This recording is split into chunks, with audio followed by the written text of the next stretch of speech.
hoje conversar com vocês um pouco sobre o Dia das Mães e que seja um feliz Dia das Mães. Gostaria muito mesmo que vocês pudessem desfrutar desse dia feliz para todos vocês. Gostaria também de começar com uma citação a respeito de mãe, que a Bíblia fala, no texto de João, capítulo 16, versos 21, quando ele diz o seguinte: a mulher que está dando à luz sente dores, porque chegou a sua hora, mas quando o bebê nasce, ela esquece a angústia por causa da alegria de ter vindo ao mundo.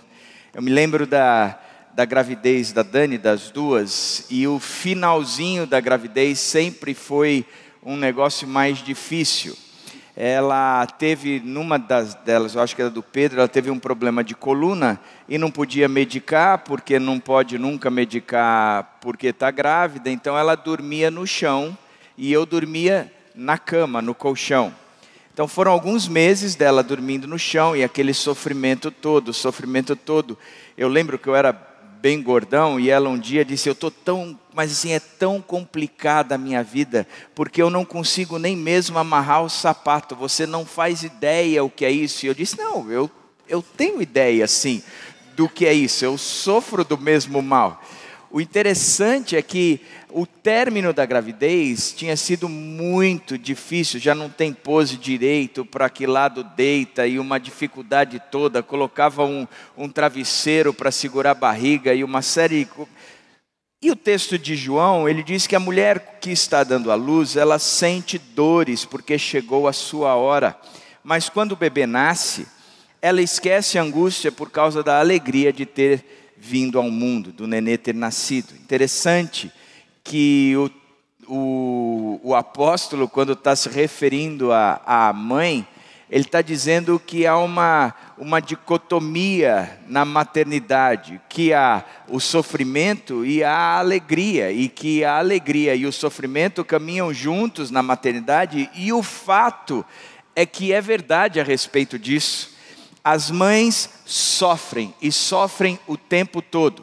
Sofrem quando seus filhos nascem, as mães sofrem quando as crianças ficam doentes, e a mãe faz com que o pai sofra, porque o pai não sofre, mas a mãe faz com que o pai sofra, porque o filho ficou doente, porque está escorrendo o nariz, porque ele está tossindo de madrugada, porque ele está engasgado com alguma coisa, porque o menino não está comendo, porque a menina não está crescendo, porque ele está perdendo peso, e é aquele sofrimento o tempo todo. As mães sofrem quando seus filhos nascem, as mães sofrem quando seus filhos morrem, as mães sofrem quando seus filhos são tolos, e o filho sábio dá alegria ao pai, diz Provérbios 10:1, mas o filho tolo dá tristeza à mãe. Significa que a maternidade, ela sempre agrega para si um sofrimento, ela sempre carrega em si, para si um sofrimento, ao mesmo tempo que carrega a alegria e o privilégio da maternidade. Ser mãe é um chamado para sofrer. É sim, ele não é só isso, mas ele é isso. É um chamado para sofrer. Interessante que a mãe nunca deixa de ser mãe, mesmo quando o seu filho vai embora. Vai para a casa dele mesmo, casou, a mãe continua nessa luta interna de querer cuidar do seu filho eternamente. Tem algumas mães que a gente percebe que nem deixam os filhos irem direito, mas o fato é que a mãe sempre carrega um sofrimento consigo, diferente do pai. O pai sofre, mas não está nem aí. O pai é pai, entendeu? O pai tem outras preocupações na vida, ele se preocupa pela mulher que ele tem. Ele se preocupa em lavar a louça para ela. Ele se preocupa em arrumar a casa para ela. Ele se preocupa em deixar a casa do jeito que ela... O pai tem outras preocupações, mas a mãe não. A mãe se preocupa pelo filho. Agora, pensando nisso, eu queria pensar com vocês em como enfrentar o sofrimento.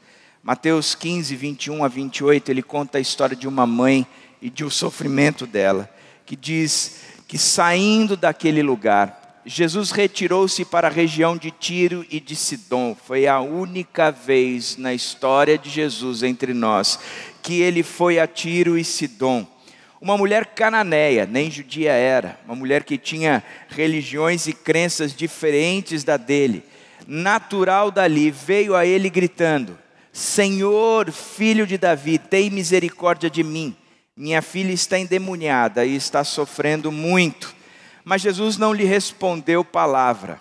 Então seus discípulos se aproximaram dele e pediram: mande-a embora, pois vem gritando atrás de nós. Homem, né? Extremamente sensível ao sofrimento. Mande-a embora, pois vem gritando atrás de nós. Ele respondeu: eu fui enviado apenas às ovelhas perdidas de Israel. Palavra dura de Jesus.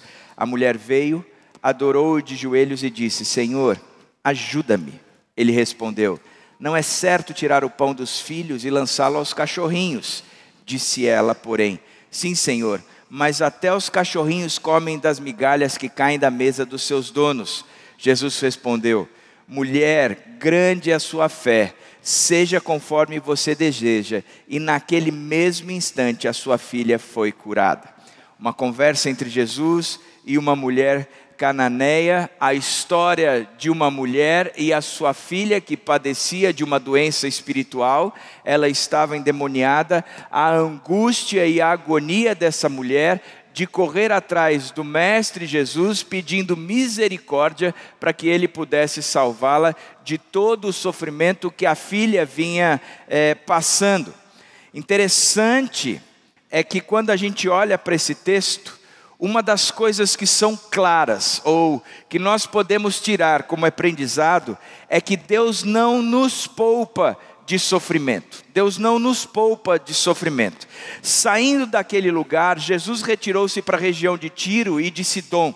Uma mulher cananeia, natural dali, veio a ele gritando: Senhor, filho de Davi, tem misericórdia de mim. Minha filha está endemoniada e está sofrendo muito. Sofrimento é dose, é chato, ninguém gosta de sofrimento. A dor que nós sentimos com o sofrimento é uma dor que nos incomoda demais.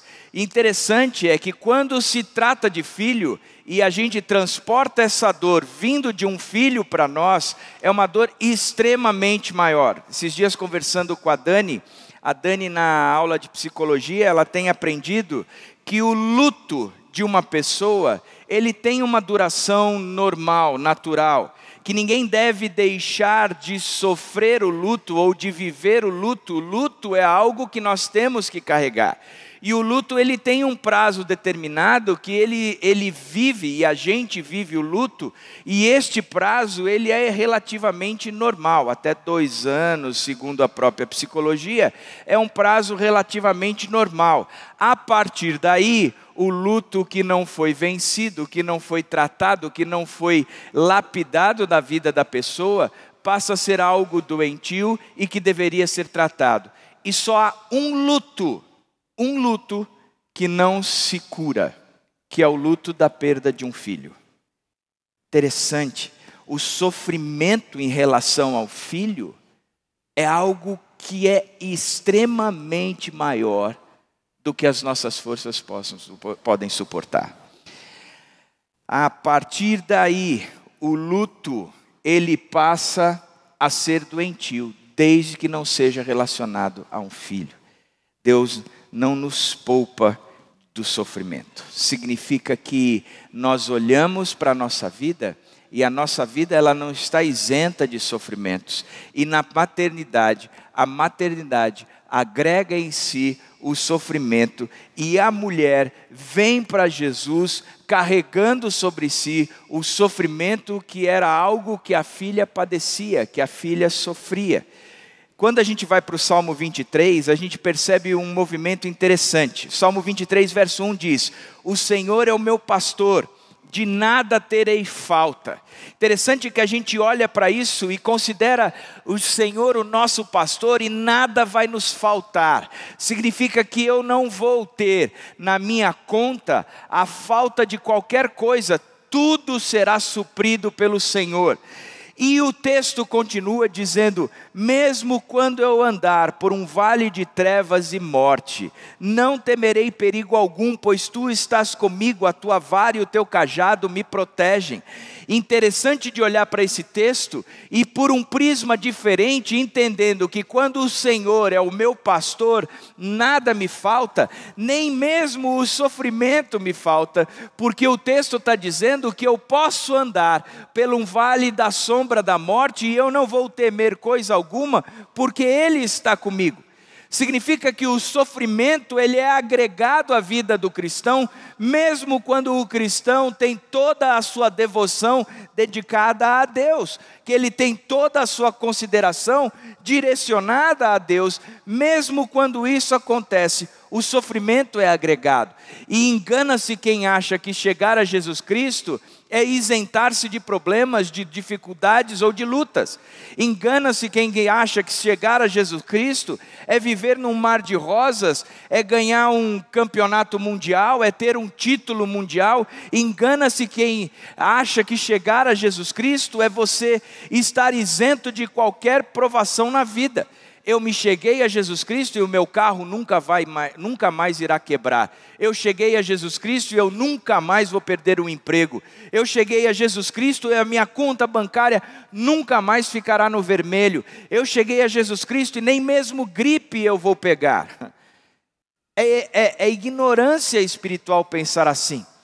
Porque o que o próprio salmista no Salmo 23 diz: o Senhor é o meu pastor, e mesmo quando eu ande pelo vale da sombra da morte, porque isso eu vou herdar, eu não vou temer coisa alguma, porque o Senhor está comigo. Significa que sofrimento e cristianismo, sofrimento e a vida são coisas que caminham junto. Tem um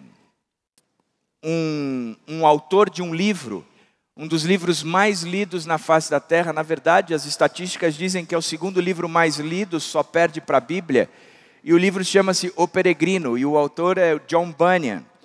Ele conta nesse livro, O Peregrino, uma alegoria, através de uma história de cristão, é o nome do sujeito, rumo à cidade celestial. E o seu caminho do cristão a essa cidade é realizada em etapas, e as etapas, entre elas você tem, ele passa pelo pântano do desânimo, pelo monte da dificuldade, pelo vale da humilhação, pelo vale da sombra da morte, pelo martírio do fiel, pelo castelo da dúvida, até chegar ao rio que não tem ponte. E ao atravessar esse rio, ele chega na cidade celestial. Em resumo, o livro O Peregrino, de John Bunyan, ele descreve como é a vida de um cristão na sua jornada, de fato, até a chegada na eternidade junto a Jesus Cristo. Mas o que muitas pessoas, ou poucas pessoas, sabem, é que não conhecem a história por trás da história. Não conhecem a história do próprio autor do Peregrino, de John Bunyan, e como é que ele viveu. John Bunyan perdeu a mãe e a irmã mais nova num período de 1 mês. Ele perdeu a esposa que o deixara com 4 filhos, sendo que a filha mais nova era cega. Ele viveu crises profundas no início da sua caminhada com Jesus. Crises porque ele olhava para dentro de si mesmo, e o que ele via quando olhava para dentro de si mesmo, ele não gostava. Muitas vezes, John Bunyan se sentia como Esaú. Ele era um errante, que tendo conhecido alguma coisa da palavra de Deus, abandonou a palavra de Deus e abandonou o próprio Deus por um prato de lentilhas. Seus temores pelo inferno causavam desespero e grandes tumultos em sua alma. O sofrimento de Bunyan se estendeu por anos. Em algumas ocasiões ele experimentava algum alívio de suas tentações e consciências, e em outras o desespero era tal que ele não conseguia nem mesmo orar ao Deus contra quem ele havia pecado. John Bunyan, que escreve um dos livros mais lidos da face da nossa história, ele vive uma das histórias mais intensas consigo mesmo. Mas depois de ter consolidado a sua fé, ele estabelece então uma caminhada com Cristo de forma forte, de forma séria e de forma altaneira. E ele torna-se pastor de uma congregação batista, o que a partir da década de 1660, o que era ser pastor batista passou a ser perseguido, passou a ser maltratado na Inglaterra, e vira e mexe ele era preso porque ele se apresentava como um pastor. E ele passa a ser encarcerado em inúmeras oportunidades. E a soma dos períodos de encarceramento dele totaliza em torno de 12 anos. Ele ficou 12 anos presos. 4 filhos, a mais nova era cega. A cada dia, Bunyan se sentia literalmente com a corda no pescoço. Ele sabia que poderia morrer a qualquer momento. Além disso, o pensamento das privações e sofrimento que a sua família passava era algo que lhe cortava o coração. E durante o seu período de encarceramento, Bunyan registrou o seguinte: ele escreveu dizendo: a separação de minha esposa, ele casou pela uma segunda vez, e de meus filhos, sempre me tem sido como arrancar a carne de meus ossos enquanto estou nesse lugar. Isso não somente porque os amo demais, mas porque sou sempre lembrado de suas privações, misérias e da grande falta que a minha família terá se for tirado deles, especialmente minha pobre filhinha cega. Pensar nas privações que minha doce filha cega pode passar quebra meu coração. Pobre criança, que grande sofrimento será a sua porção neste mundo. Ela poderá ser esbofeteada, mendigar, passar fome, frio, não ter o que vestir e milhares de outras calamidades. O cara que escreve a respeito da jornada de um cristão à cidade celestial viveu um sofrimento sem igual. Agora, o que nós podemos também tirar é que Deus nem sempre responde ao nosso clamor na mesma hora.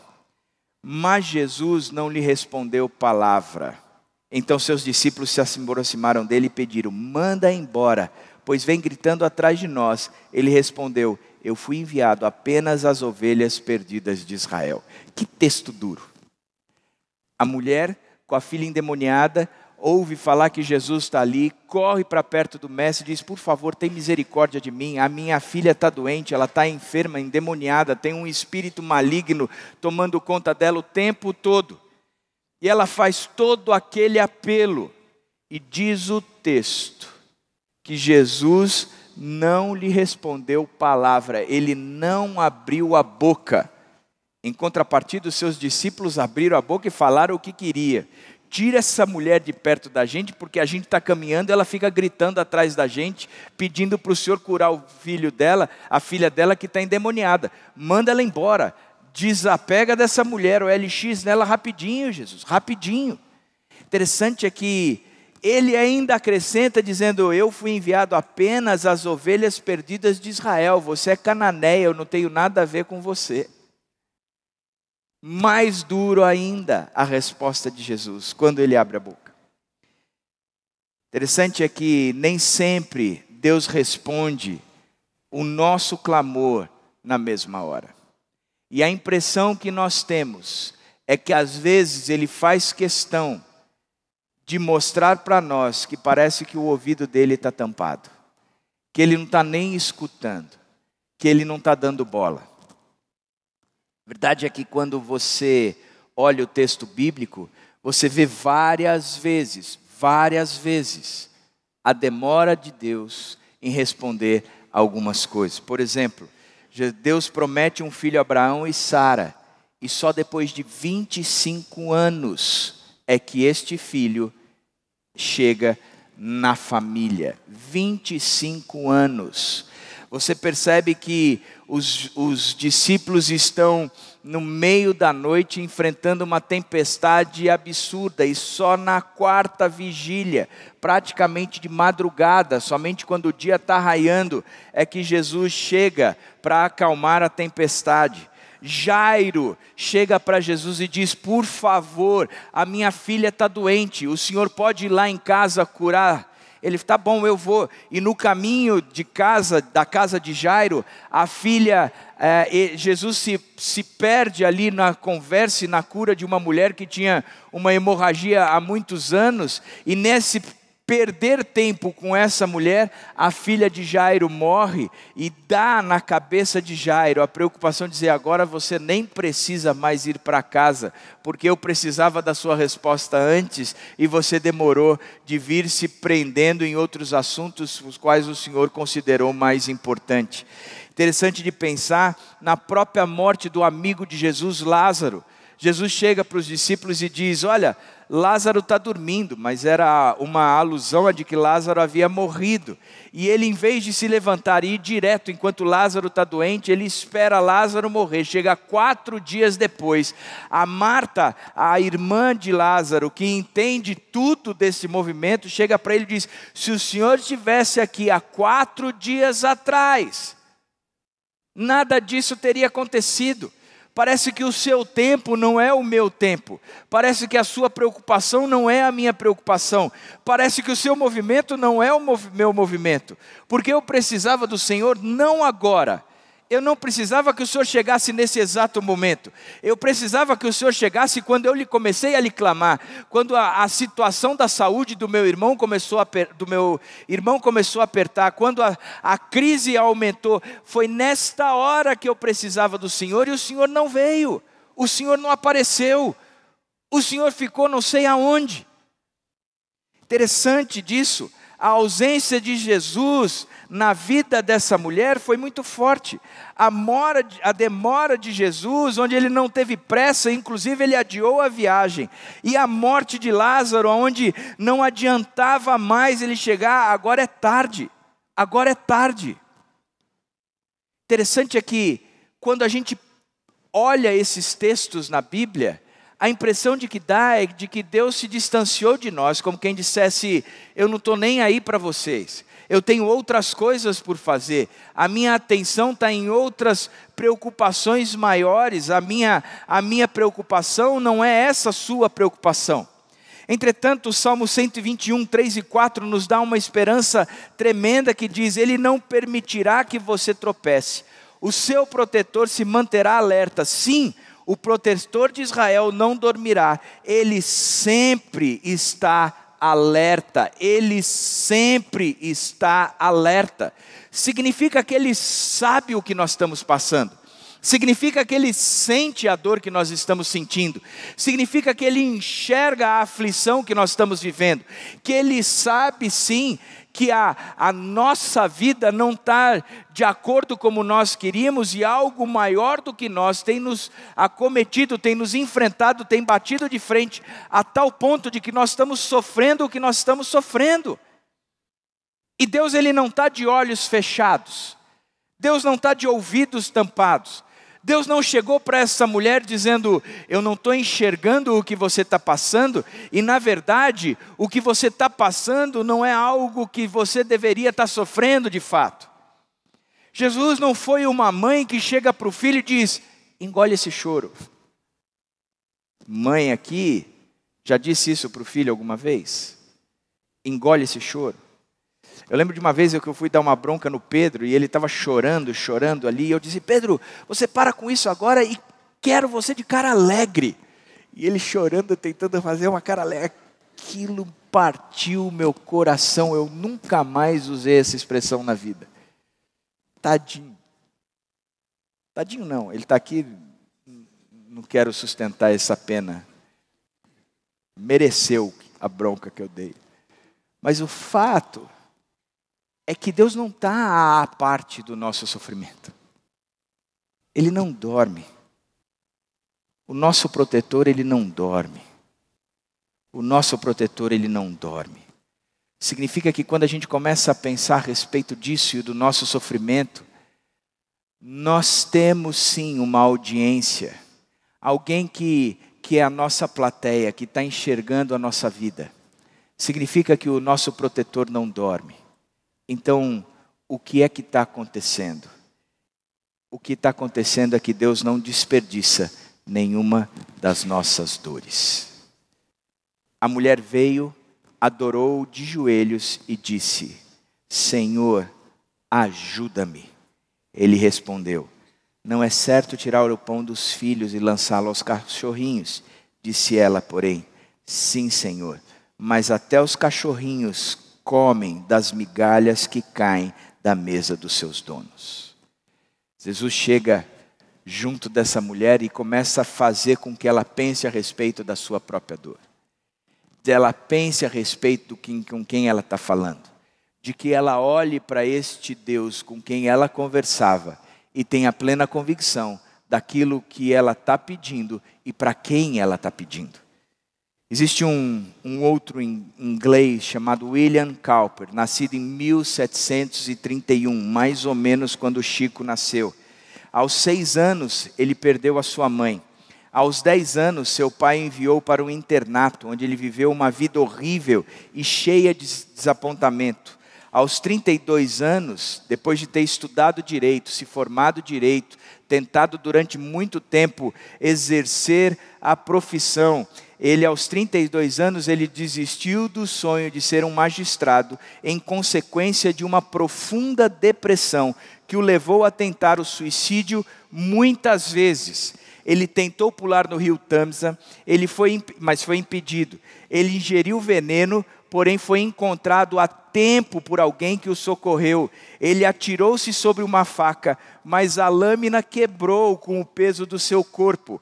Ele tentou enforcar-se, contudo um vizinho o encontrou e cortou a corda antes que ele morresse.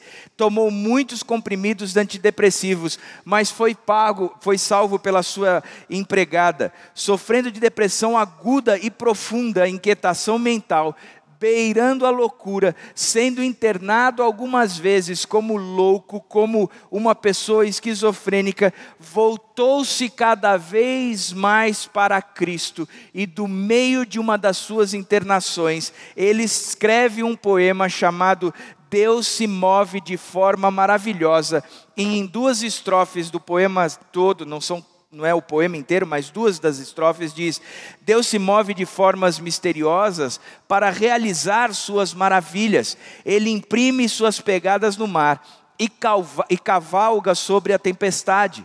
Vós, santos medrosos, renovai a coragem. As nuvens que tanto temeis são grandes em misericórdias e irromperão em bênçãos sobre as vossas cabeças. Significa que Deus não desperdiça uma das nossas dores, pelo contrário, Ele acrescenta no meio da nossa dor uma fé sem igual, no qual a dor nos torna mais dependentes de Deus. A dor nos proporciona o privilégio de crescer na dependência de Deus, de buscar a Deus e de entender que somente Deus é capaz de nos salvar e trazer o alívio que precisamos, porque Ele é o nosso pastor, e porque Ele é o meu pastor, eu não vou sentir falta de coisa alguma, e mesmo que eu ande pelo vale da sombra da morte, eu não vou temer mal nenhum, porque Ele está comigo, e a vara e o cajado dele me consolam e confortam,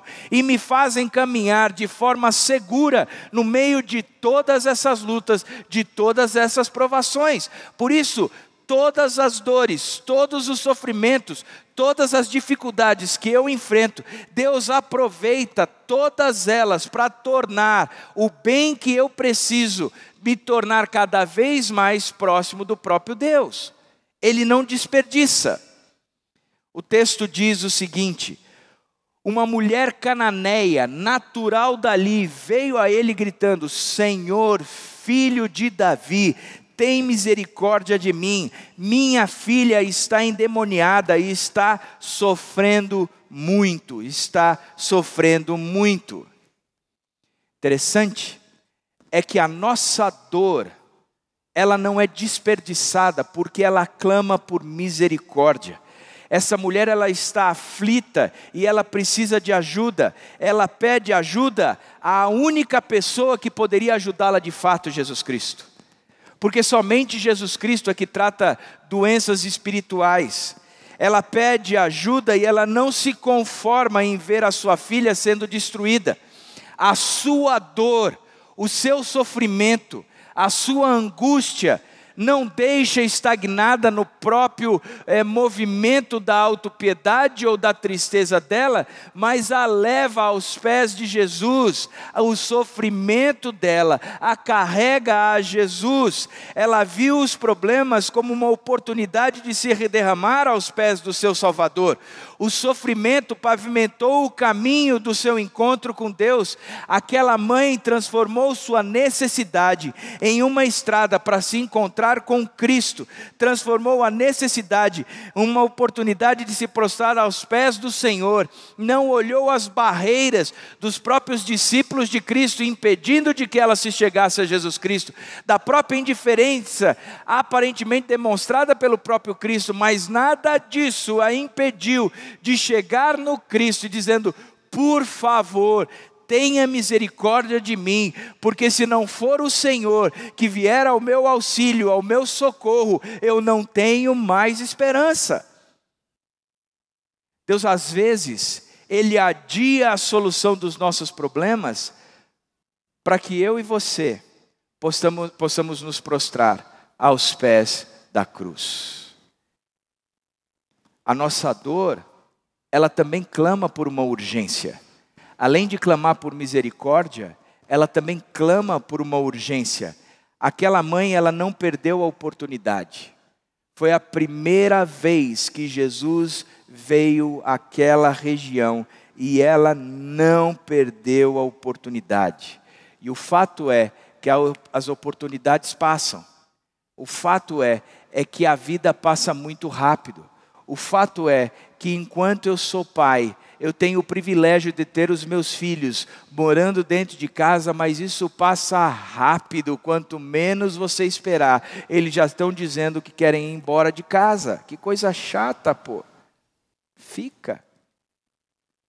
Para que sair? Interessante isso. As oportunidades passam muito rápido. E aquela mulher era faca na bota. Ela não perdia a oportunidade. Apareceu, ela correu para Jesus Cristo. Apareceu, ela investiu em Jesus Cristo. Apareceu, ela falou de Jesus Cristo. Apareceu, ela dependeu de Jesus Cristo. Ela não perdeu a oportunidade. Por isso, mãe, é tempo de vocês clamarem a Deus pelos seus filhos. É tempo de se unirem em oração. Precisamos ter um senso de urgência no nosso clamor. Se você soubesse que seu filho está numa casa pegando fogo, o que é que você faria? Você entraria naquela casa, derrubaria as portas, sairia com um copo d'água, jogando água para ver se apaga, porque você iria lá. E a fato é que nós muitas vezes não estamos percebendo a vida espiritual que está em jogo, e a gente não aproveita a oportunidade para investir na vida espiritual dos nossos filhos, para tratar da eternidade dos nossos filhos, para apresentar para Jesus Cristo os nossos filhos, para pedir socorro àquele que tem misericórdia de nós em prol dos nossos filhos. Nós temos que ter esse sentimento de urgência. A nossa alma, ela clama por empatia. E Deus não desperdiça a nossa dor, porque sabe que nós precisamos de misericórdia, sabe que nós precisamos de empatia, e sabe também que nós precisamos, sem dúvida nenhuma, de urgência. E a empatia é que o problema da filha era problema dela. O seu clamor era: tem compaixão de mim, Senhor, socorre-me. Apesar dele pedir, ela pedir, tem compaixão de mim, socorre-me. O problema estava na filha. O problema estava no sofrimento da sua filha, na saúde espiritual da sua filha. E ela chegava cheia de empatia diante daquele Deus, dizendo: por favor, me socorre. O problema não está aqui comigo, o problema está lá na minha filha. Eu sei quem o Senhor é, eu sei que eu preciso do Senhor, eu sei que o Senhor é o filho de Davi, em outras palavras, o Messias, o Cristo, o prometido.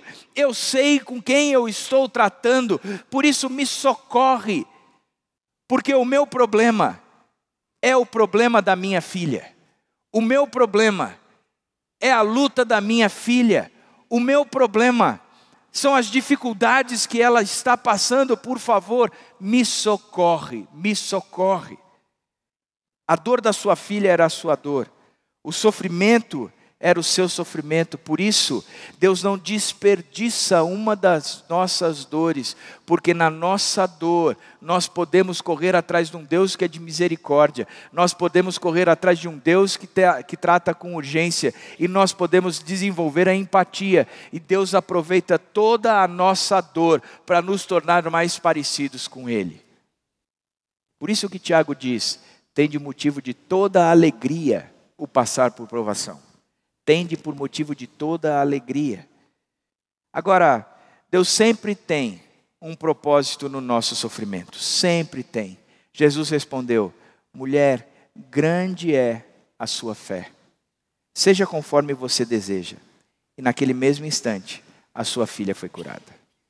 O propósito que Deus tem no nosso sofrimento, em primeiro lugar, sem dúvida nenhuma, é de que Cristo nos convida a tornarmos nossa cruz diariamente, a morrermos para nós mesmos e vivermos por Ele. Pois Ele morreu por nós, para que pudéssemos nele ter vida. O desafio é deixar de depender de mim, para passar a depender de Cristo. Deixar de olhar para mim e passar a olhar para Cristo. O propósito é de nos tornarmos melhores pessoas.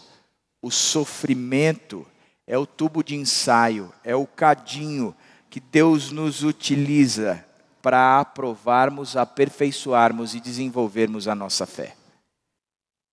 É no meio do sofrimento que a gente aprende a depender de Deus de fato.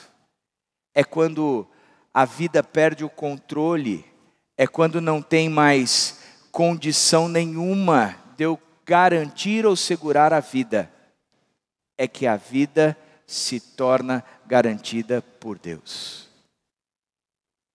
Terceira coisa, é que o propósito é que me faz ambicionar ainda mais aquilo que a gente tem estudado, a vida eterna e a região celestial. Um dia tudo isso aqui vai passar.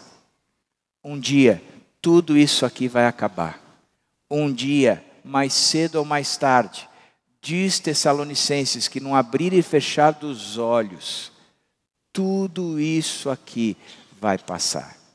Por isso a nossa fé não é olhar para o sofrimento, a nossa fé é olhar para o autor e consumador da nossa fé, Jesus Cristo.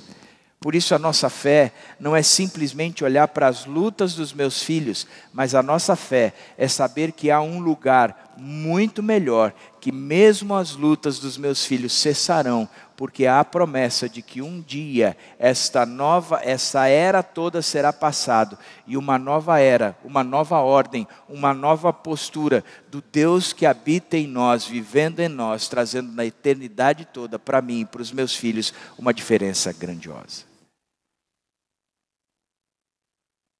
Eu lembro de uma experiência que eu vivi, que sempre falaram que filho de pastor não é pastorzinho, mas é capeta. Sempre me diziam, filho de pastor é capeta. Sempre me falaram isso. E o pior é que eu sempre acreditei. Sempre acreditei. E nasceram os dois, e eu carregava em mim uma culpa absurda, e um medo e uma preocupação gigantesca, dizendo: cara, esses dois são filhos de pastor, e eles vão se perder um dia. Porque filho de pastor é o capeta. E eu carregava aquele sofrimento. Eu lembro de uma vez, estava na primeira igreja, na Benedito Storani, e eu acho que é o Pedro, é sempre o Pedro. O Pedro estava correndo nas cadeiras da igreja, e uma pessoa parou do meu lado e disse: olha lá, não nega que é filho de pastor. Mas aquilo caiu no meu coração tão forte, e eu me senti tão destruído com aquela palavra, que eu dizia: caramba, olha que peso que eu tenho que carregar. Olha que peso que eu tenho que carregar. E eu carregava esse peso pra caramba, dizendo: Que coisa triste. Que coisa triste. Eu lembro que uma vez eu estava ouvindo uma música do Jorge Camargo, cantando com Jorge Heder. E dizia, com Ted Limpic, dizia, lá está o meu tesouro, lá onde não há choro, e cantaremos juntos hinos de louvor. Eu lembro que nesse dia em especial eu estava orando pelos dois, carregado de culpa e medo, dizendo, Senhor, qual é o futuro desses meninos? E se um dia esses meninos começarem a debandar, sei lá, tomar um porre, se perderem, o que é que vai ser, Deus? E eu orava.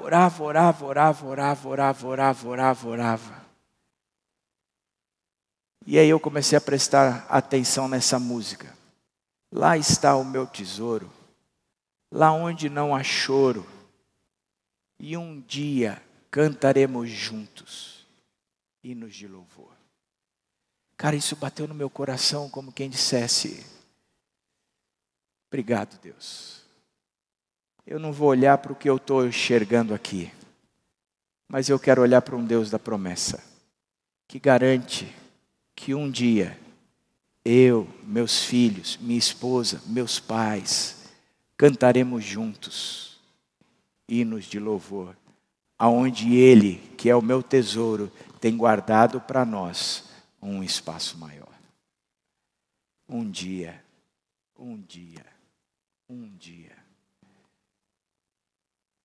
Por isso eu não sei como é que você chegou aqui hoje, quais são os sofrimentos que você está carregando, quais são as lutas que você está carregando. Mas eu sei quem está aqui. E eu quero terminar com uma ilustração. Quando a gente tinha 3 meses que nós estávamos em Vinhedo, o Pedro teve meningite e teve que ser internado. Na minha família, eu tive 3 parentes que tiveram meningite, as sequelas foram gigantescas.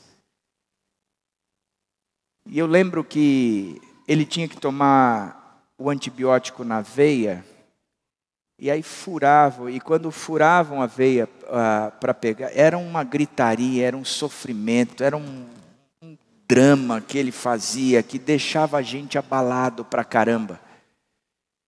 E a gente saiu de São Paulo, veio para cá, eles colocavam uma tala que era uma madeira amarrada com fita, e era aquela tala, e eu olhava a tala de madeira vindo de São Paulo, dizendo que coisa bizarra. E eles furavam, e aquela gritaria, e no momento seguinte, quando vinham aplicar antibiótico de novo, aquele acesso tinha coagulado e tinha perdido, então tinha que furar de novo. E era todo aquele drama novamente, e aquela gritaria, e aquela cor, e o sofrimento dele me destruía.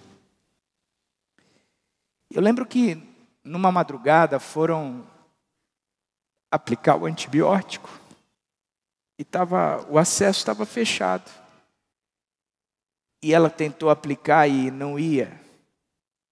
E ela virou e disse, nós vamos ter que achar um novo lugar. E o moleque já estava todo furado. E ela falou, eu vou ali buscar as coisas. Na hora que ela saiu, eu peguei a minha mão e com toda a fé que eu tinha na vida, eu botei em cima daquele acesso e orei. Falei, Pai, é uma veia tão pequenininha que o Senhor pode desobstruir de uma forma tão simples. Por isso eu tenho fé de que o Senhor vai desobstruir. E esse sofrimento do meu filho acabou. E na hora que ela chegou, ela foi tirar, eu falei, tenta mais uma vez. E ela tentou e não tinha desobstruído. E a gente teve que passar por todo aquele sofrimento novamente.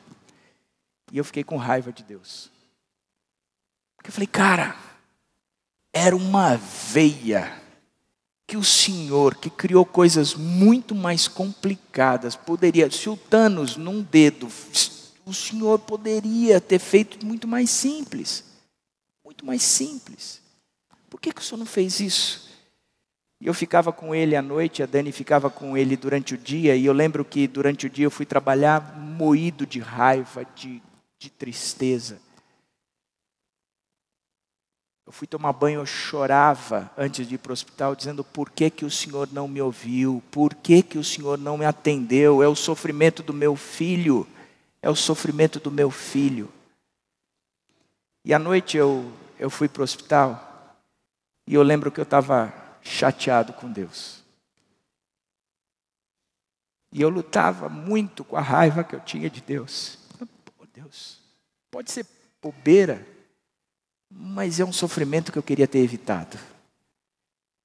Eu lembro que no meio da noite eu não fiquei com vontade de orar. Eu fiquei com muita vontade de orar. E eu orava brigando com Deus. Por quê, Pai? Por quê? Por quê? Por quê? E lá para as tantas eu virei e falei assim: o Senhor não entende mesmo o que eu estou passando. Eu lembro que aquela hora Jesus sentou do meu lado.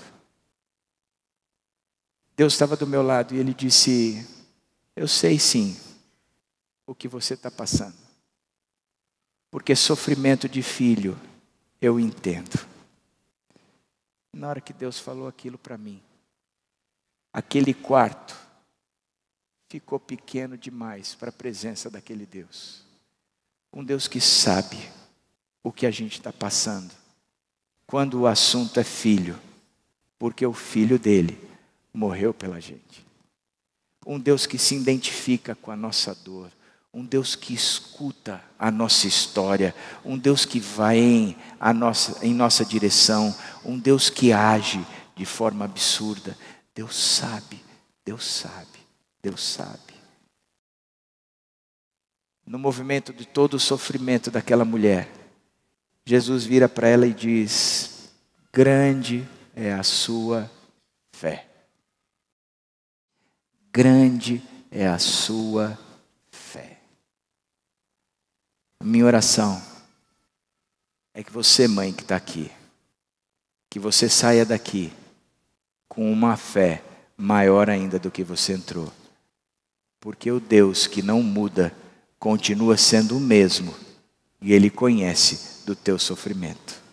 Que Deus abençoe ricamente a sua vida.